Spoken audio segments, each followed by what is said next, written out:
RKSITI के YouTube channel में आप सभी का स्वागत है। तो आज इलेक्ट्रीशियन सेकेंड ईयर के लिए एक सीरीज स्टार्ट कर रहे हैं हम, जो कि CBT ऑनलाइन परीक्षा के लिए बहुत ही महत्वपूर्ण है। तो चलिए शुरू करते हैं। पहला चैप्टर जो हमारा है वो DC जनरेटर है। DC जनरेटर में पहला क्वेश्चन हम लोग देखेंगे। दिया है DC जनरेटर में यक्स के रूप में चिन्हित भाग का नाम क्या है। ये जो दिया गया है ये इसका चिन्हित नाम क्या है। इसको हम लोग बोलते हैं कम्यूटेटर रेजर। चलिए आगे बढ़ेंगे। ये देखिए DC जनरेटर का नाम क्या है।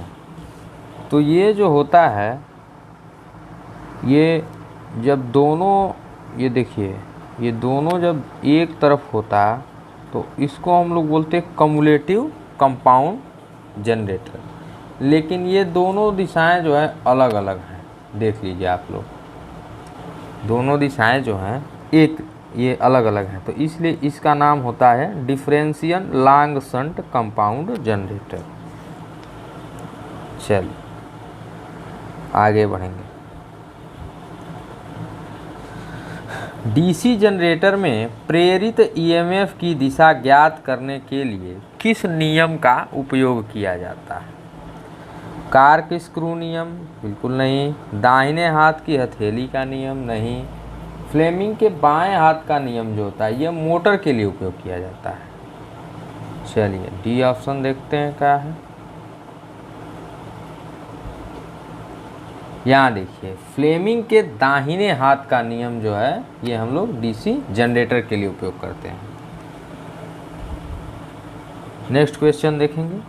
DC जनरेटर में उत्पन्न EMF की गणना करने के लिए किस सूत्र का उपयोग किया जाता है। तो ये जो होता है उत्पन्न EMF ज्ञात करने के लिए 5ZNP 60 गलत, 5ZN ये भी गलत हो गया, ZNP/60A ये C ऑप्शन यहाँ आपका सही है। उत्पन्न EMF ज्ञात करने के लिए 5ZNP/60A, जिसमें Z जो होता है यह कंडक्टर की संख्या होता है, N गति होता है, phi चुंबकीय फ्लक्स होता है, P पोलों की संख्या और A जो होता है समांतर पथों की संख्या। चलिए आगे बढ़ेंगे। EMF की गणना करने का सूत्र क्या है। DC मोटर में EMF की गणना करने का सूत्र क्या है। सॉरी एक DC मोटर के लिए यहाँ पूछा है। ठीक है, तो मोटर के लिए जो है हमारा EV=V/IaRa ये नहीं होगा। EV=V/IaRa ये भी नहीं होगा।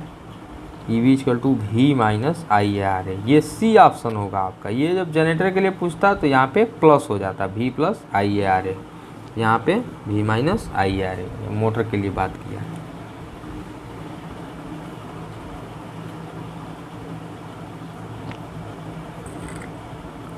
नेक्स्ट देखेंगे हम लोग।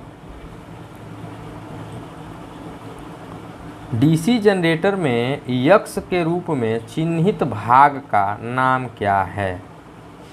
ये जो चिन्हित भाग है ध्रुव की नोक, ध्रुव कुंडली, पोल कोर, ये पोल शू बोला जाता है इसको। डी ऑप्शन होगा। बहुत ही इम्पोर्टेंट क्वेश्चन है, सभी आप लोग अच्छे से इसको तैयार कर लें। DC जनरेटर का नाम क्या है। चलिए देखते हैं DC जनरेटर का क्या नाम है। तो यहाँ पे हम लोग देखेंगे कि यहाँ DC सप्लाई यहाँ अलग से दिया गया है। ठीक है, ये देखिए। तो इसलिए बिना देखे हम लोग इसको बोलेंगे सेपरेटली एक्साइटेड जनरेटर या अलग से उत्तेजित जनरेटर। ये डी ऑप्शन हो जाएगा यहाँ पे आपका। नेक्स्ट देखेंगे। जनरेटर द्वारा किस ऊर्जा को विद्युत ऊर्जा में परिवर्तित किया जाता है। तो आप सभी जानते हैं कि यांत्रिक ऊर्जा को यहाँ पे विद्युत ऊर्जा में कन्वर्ट किया जाता है। अब वहीं जब मोटर की बात करेगा तो आप बोलेंगे कि विद्युत ऊर्जा को यांत्रिक ऊर्जा में परिवर्तित किया जा रहा है। चलिए आगे देखते हैं। डीसी जनरेटर फील्ड का नाम क्या है? तो ये डीसी जनरेटर में जो है फील्ड का नाम आपसे पूछा जा रहा है।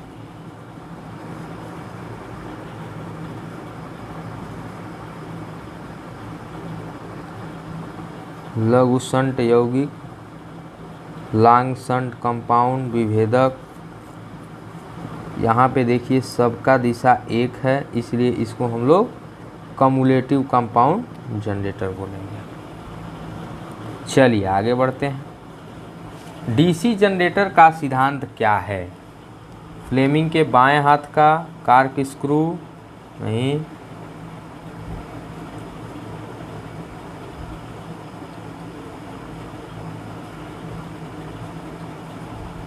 फ्लेमिंग के दाहिने हाथ नियम? फैराडे के विद्युत चुंबकीय प्रेरण का नियम होता है ये आपका डी ऑप्शन सही है यहाँ पे। नेक्स्ट देखेंगे। गतिशील रूप से प्रेरित ईएमएफ के लिए सूत्र क्या है? तो यहाँ पे VLB वोल्ट नहीं, VLI साइन थीटा वोल्ट नहीं, VLB साइन थीटा वोल्ट, यहाँ पे ये होगा आपका सी ऑप्शन हो जाएगा, गतिशील रूप से प्रेरित ईएमएफ के लिए। देखेंगे 12 नंबर। चुंबकीय क्षेत्र की दिशा ज्ञात करने के लिए किस नियम का उपयोग किया जाता है? तो चुंबकीय क्षेत्र की दिशा ज्ञात करने के लिए फ्लेमिंग के दाएं हाथ का नियम ज्ञात किया जाता है। सीधे सीधे मारिए यहाँ पे। चलिए नेक्स्ट देखते हैं। डीसी जनरेटर के भाग का नाम क्या है? तो ये इसको योक या फ्रेम बोला जाता है। ठीक, ये इसमें आपका रोटर आर्मेचर ये सब अंदर होता है, इसको योक या फ्रेम बोला जाता है। नेक्स्ट चलेंगे, 14 नंबर क्वेश्चन देखेंगे। 4 पोल डीसी जनरेटर के डुप्लेक्स लैप वाइंडिंग में कितने समांतर रास्ते होंगे? तो डुप्लेक्स लैप, जब डुप्लेक्स नहीं होता तो L=P हो जाता। ठीक, तो यहाँ 4 पोल है तो ये भी 4 पोल है, तो ये जो है 4 समांतर रास्ते भी इसको बनते। ठीक, लेकिन यहाँ डुप्लेक्स बोल दिया है तो डुप्लेक्स के लिए इसमें 2 से गुणा होगा, तो ये आपका 8 पोल हो जाएगा। चलिए, डीसी जनरेटर के भाग का नाम बताइए। यहाँ डीसी जनरेटर के भाग का नाम पूछा जा रहा है आपसे। तो ये साइड एंड प्लेट नहीं, पोल शू लेमिनेटेड नहीं, कम्यूटेटर खंड नहीं, ये आर्मेचर कोर लेमिनेशन है। ये देखिए, ये ऐसे ऐसे देखिए, आर्मेचर कोर लेमिनेशन इसको बोला जाता है। चलिए 16 नंबर क्वेश्चन देखेंगे। डीसी जनरेटर में इंटरपोल कैसे जुड़े होते हैं? तो ये आर्मेचर के साथ श्रृंखला में जुड़े होते हैं। आपका 16 का ए हो जाएगा। चलिए नेक्स्ट देखेंगे,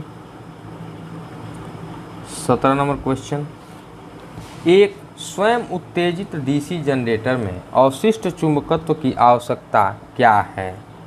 तो अवशिष्ट चुंबकत्व की आवश्यकता ये है कि वोल्टेज का निर्माण करे, वही वोल्टेज का निर्माण करता है। ए ऑप्शन हो जाएगा। नेक्स्ट देखते हैं,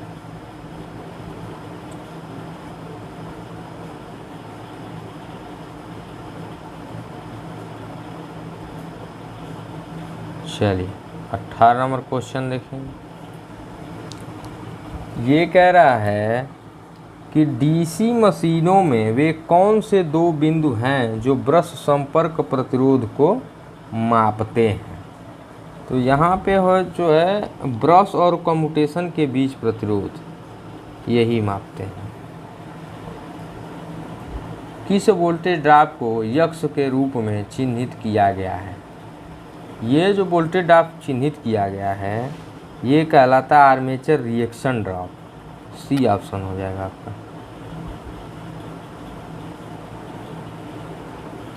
चलिए कंपाउंड जनरेटर का नाम क्या है यदि शंट फील्ड आर्मेचर के साथ समांतर में जुड़ा हुआ है? तो इसे हम लोग जो है लघु शंट यौगिक को शॉर्ट शंट कंपाउंड इसको बोलते हैं। तो आज के लिए इतना ही रखेंगे, फिर मिलेंगे कल, नेक्स्ट वीडियो लेकर के आएंगे हम। तो आप लोग वीडियो को शेयर करें, लाइक करें, कमेंट करें और सभी क्वेश्चन को अच्छे से पढ़ें और पूरा तैयार करें ताकि CBT ऑनलाइन परीक्षा में किसी भी प्रकार की समस्या ना हो। धन्यवाद।